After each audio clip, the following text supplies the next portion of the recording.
ఈరోజు నేను భవానీ మాల వేయడానికి టెంపుల్కి అయితే వచ్చేసాను.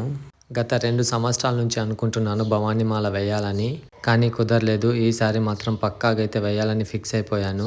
ఈ దేవి నవరాత్రులు అయితే చాలా నిష్టగా పూజ చేసుకోవాలని అనుకున్నాను కాబట్టి ఈసారి అయితే వేసేసాను మాల.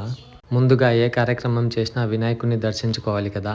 వినాయకుడికి పూజ చేయడానికి అన్ని సిద్ధమైతే చేసేసాము. పూజారి గారైతే ఇంకా మాకు అర్చన చేసేస్తున్నారు. అర్చన పూర్తి అవగానే మేము నమస్కారం చేసుకున్నాము వినాయక స్వామికి.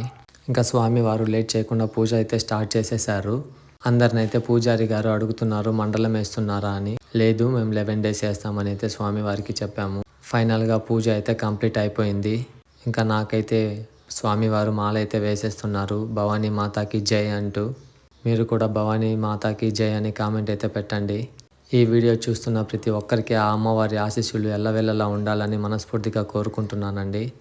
వచ్చే విజయదశమిలోపు మీ బాధలు కష్టాలన్నీ తీరిపోయి మంచిగా ఉండాలని ఆ అమ్మవారిని వేడుకుంటున్నాను. ఫైనల్గా మాల అయితే వేసుకొని అమ్మవారిని దర్శించుకున్నాను.